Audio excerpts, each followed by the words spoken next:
Hello, नमस्कार दोस्तों। आज जो हम बात कर रहे थे अपनी राजस्थान की स्थापत्य कला और स्थापत्य कला में जो हमने दुर्ग का बेसिक देखा था, उसके बाद हम शुरुआत करने जा रहे हैं अपना पहला दुर्ग और पहला दुर्ग अपना कौन-सा रहेगा? चित्तौड़गढ़। अगर हम देखें इसके बारे में, चित्तौड़गढ़ के बारे में, तो सबसे पहले हमें याद रखना है कि दुर्ग कहाँ स्थित है। तो चित्तौड़गढ़ दुर्ग की हम बात करेंगे तो कहाँ स्थित है? तो दुर्ग है कहाँ पर? चित्तौड़गढ़, ये हमें याद रखना है। नेक्स्ट अगर हम बात करें तो हमें याद रखना है क्या? कोई सा भी दुर्ग हो, हमें क्या-क्या याद रखना रहता है उसमें? एक तो हमें याद रखना है कि स्थित कहाँ है, निर्माण किसने करवाया, कब करवाया, फिर हम देखते हैं उसके क्या उपनाम, फिर हम देखते हैं उसके क्या कुछ उसका जो ऐतिहासिक पक्ष है वो देखते हैं जिसमें खासकर हम साँकों की बात करते हैं। फिर आगे आता है क्या? जी, आगे अगर हम बात करें तो हम बात करते हैं उसमें क्या उसके उससे संबंधित कुछ अगर कोई स्टेटमेंट है, तो वो हम देखते हैं। फिर हम देखते हैं उसके क्या दर्शनीय स्थल वगैरह जो भी है और उसमें होने वाले जो भी अदर जो सांस्कृतिक महत्व को हम देखते हैं। तो यहाँ हम वही बात करेंगे। सबसे पहले अगर हम बात करें तो दुर्ग कौन-सा है अपना? चित्तौड़। अगर हम देखें इसकी किसकी बात करें? निर्माण। तो अगर हम इसके निर्माण की बात करें तो निर्माण किसने करवाया? तो इसका निर्माण करवाया किसने? मौर्य वंश का एक शासक था जिसका नाम था चित्रांगद मौर्य। या फिर हमें कई जगह क्या देखने को मिलता है? चित्रांग मौर्य। और चित्रांग मौर्य या चित्रांगद मौर्य ने दुर्ग बनाया। कौन-सा दुर्ग बनाया? चित्तौड़गढ़। अगर हम देखें इसका क्या आगे हम देखते हैं इसकी नदियाँ। ये दुर्ग कौन-सी नदियों के किनारे स्थित है? तो दोस्तों नदियाँ हमें याद रखना है कौन-सी? भेड़च और भेड़च के साथ कौन-सी याद रखना है? गंभीरी नदी। भेड़च व गंभीरी नदी के किनारे क्या है? स्थित है। अगर हम थोड़ा-सा और आगे देखें इसमें तो क्या देख सकते हैं? समय। अगर हम चित्तौड़गढ़ दुर्ग के समय की बात करते हैं तो समय इसमें आता है क्या हमें 7वीं या 8वीं शताब्दी। मोस्टली हम लिख लेते हैं यहाँ पे क्या 7वीं या 8वीं शताब्दी। और कौन-सा दुर्ग बनाया गया था? चित्तौड़गढ़। अगर हम और आगे देखें इसमें तो क्या देख सकते हैं? ये दुर्ग या तो कोई ना कोई से पहाड़ी पर होगा या फिर किस पे होता है? पठार पे। तो ये दुर्ग कौन से पठार पे है? ये दुर्ग स्थित है अपने कौन से पठार पे? मेसा का पठार। थोड़ा हम इसमें अगर देखना चाहें तो क्या देख सकते हैं इसके उपनाम। अगर हम बात करें यहाँ पे किसकी उपनाम की तो उपनाम में अगर हम देखें तो हमें क्या याद रखना है? जी, ये दुर्ग अपने राजस्थान का क्या करता है? गौरव को बढ़ाता है। इसलिए इसे हम क्या बोल सकते हैं? राजस्थान का गौरव। क्या लिख सकते हैं दोस्तों? राजस्थान का गौरव। राजस्थान का गौरव। अगर वहीं हम थोड़ा और आगे देखें तो चित्तौड़गढ़ दुर्ग ने कहीं त्याग देके कहीं त्याग झेले हैं, कहीं बलिदान है, कहीं इसकी कहानियाँ वीरता वाली। इसलिए हम इसे क्या नाम दे सकते हैं? चलो इसे हम नाम दे सकते हैं क्या? त्याग, बलिदान व शौर्य का प्रतीक। त्याग, बलिदान व शौर्य का प्रतीक इसको माना जाता है। कौन से दुर्ग को माना जाता है? चित्तौड़गढ़ दुर्ग को।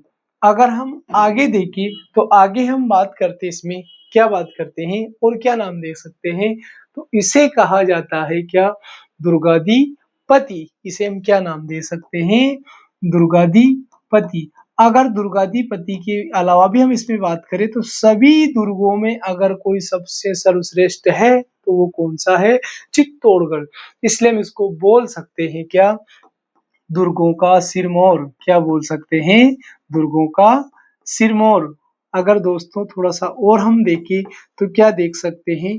अगर ये मालवा से हम राजस्थान में प्रवेश कर रहे तो हमें कौन से दुर्ग से प्रवेश करना पड़ेगा? चित्तौड़गढ़ दुर्ग से। इसलिए इसे कहा जाता है क्या? मालवा का प्रवेश द्वार। क्या कहा जाता है? मालवा का प्रवेश द्वार। वहीं अगर हम आगे बात करें तो क्या लिख सकते हैं? इसे कहा जाता है क्या?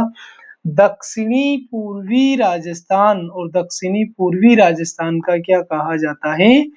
प्रवेश द्वार। दक्षिणी पूर्वी राजस्थान का हम इसको बोलते हैं क्या? प्रवेश द्वार। अगर हम थोड़ा-सा और आगे चले तो क्या देख सकते हैं इसमें? इस दुर्ग से संबंधित कुछ इम्पोर्टेंट जो फैक्ट है अपने, उनके बारे में हम क्या कर सकते हैं, अध्ययन कर सकते हैं। जैसा कि हम जानते हैं, क्या जानते हैं, यह राजस्थान का सबसे बड़ा दुर्ग है।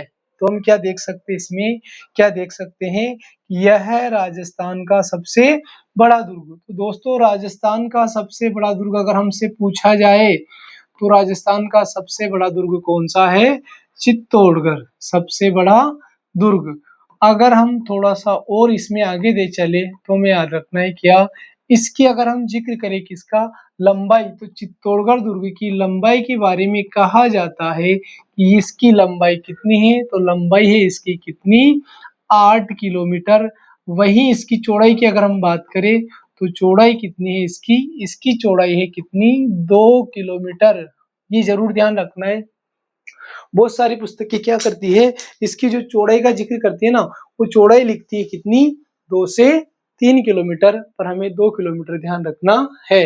इसके बाद आगे अगर हम इसमें देखें तो याद रखना है क्या, यही क्या है, राजस्थान, और राजस्थान का इसे हम क्या बोलते हैं, लिविंग फोर्ट, इसे क्या कहा जाता है, राजस्थान का लिविंग फोर्ट। और अगर दोस्तों समस्या अब ये आती है कि क्या, कि लिविंग फोर्ट क्या होता है, हम तो ये जानते नहीं है।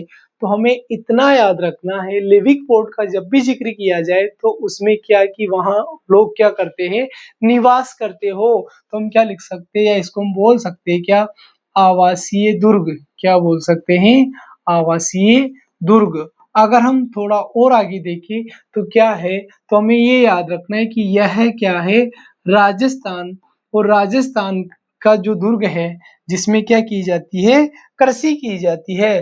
तो ये हम लिख सकते हैं यहाँ पर क्या, यह राजस्थान का एकमात्र दुर्ग है, यह राजस्थान का क्या है, एकमात्र दुर्ग है जिसमें क्या की जाती है, कृषि की जाती है। तो हम क्या लिख सकते हैं इसमें, यह राजस्थान का एकमात्र दुर्ग है, एकमात्र दुर्ग जिसमें हम क्या कर रहे हैं, एकमात्र दुर्ग है जिसमें कृषि की जाती है, जिसमें हम क्या बोल रहे हैं, कि कृषि की जाती है।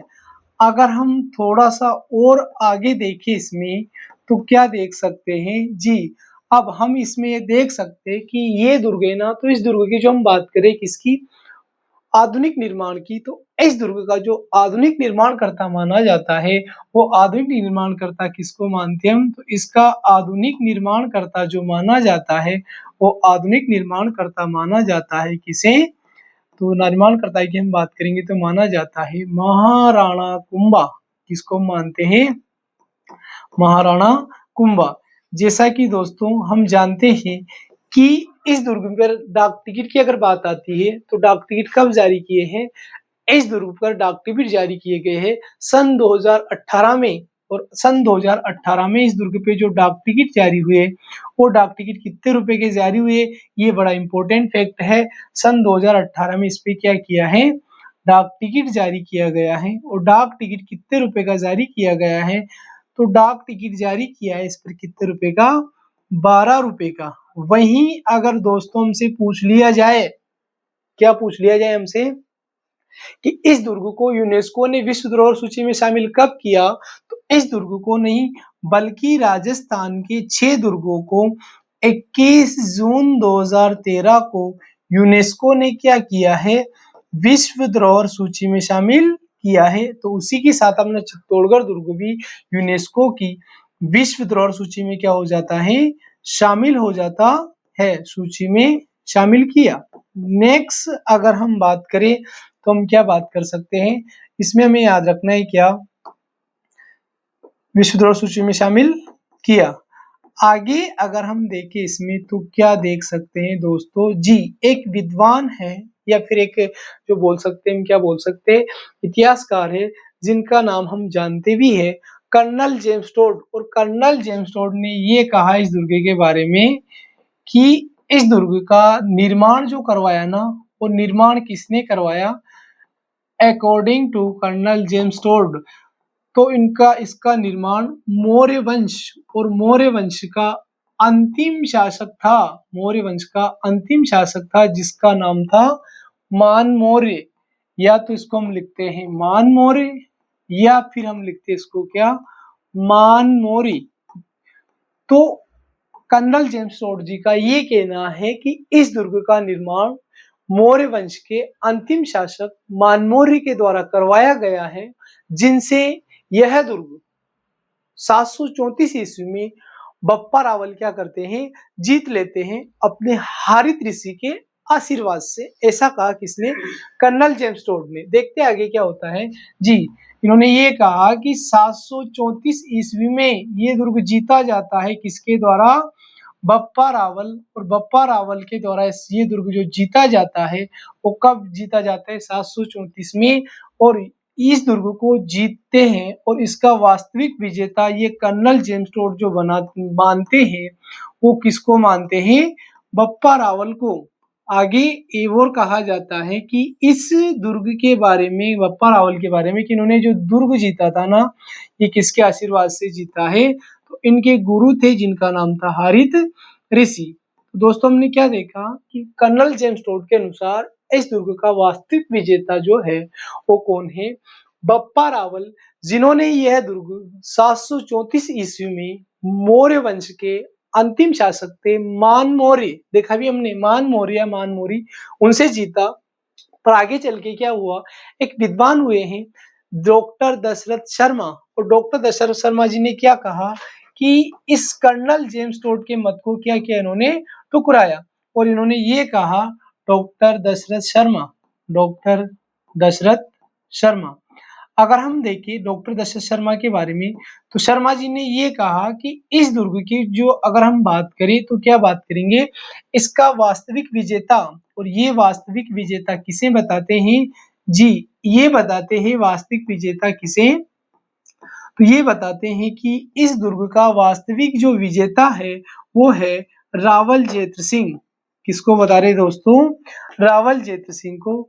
इन्होंने ये कहा कि रावल जेत्र सिंह ने यह दुर्ग सन 1226-27 में बुथाला के युद्ध में, और बुथाला के युद्ध में जीता इन्होंने किससे, दिल्ली के उस समय अपने सुल्तान थे इल्तुतमिश। ऐसा कह रहे कौन, दशरथ शर्मा। तो दशरथ शर्मा के अनुसार हम देखें तो इस दुर्ग को वास्तविक रूप से किसने जीता है, रावल जेत्र सिंह ने। और रावल जेत्र सिंह ने दुर्ग जो जीता है वो कब जीता है, बुताला के युद्ध में। और बुताला के युद्ध में कब जीता है, तो 1226 से लेकर 1227 ईस्वी में दुर्ग जीता। तो चित्तौड़गढ़ दुर्ग का वास्तविक विजेता कौन है, रावल जेत्र सिंह। इनका ये कहना था कि रावल जेत्र सिंह और इल्तुतमिश के मध्य जो युद्ध लड़ा गया ना, तो इस युद्ध में इस इल्तुतमिश भले ही पराजित हुआ, पर उसने नागदा को क्या किया, पूरी तरह नष्ट कर दिया। इसलिए पहली बार चित्तौड़गढ़ दुर्ग को राजधानी जो बना रहा है वो कौन बना रहा है, रावल जेत्र सिंह। ऐसा दशरथ शर्मा जी का कहना था। आगे अगर हम दोस्तों इसमें देखें तो हम क्या देखेंगे, इस दुर्ग के साकी। अगर हम साकों की बात करें तो सर्वाधिक साकों वाला दुर्ग कौन सा है, चित्तौड़गढ़। तो दोस्तों हम साकों की बात करेंगे नेक्स्ट लेक्चर में। तब तक के लिए आप लोगों को बहुत बहुत धन्यवाद। Thank you.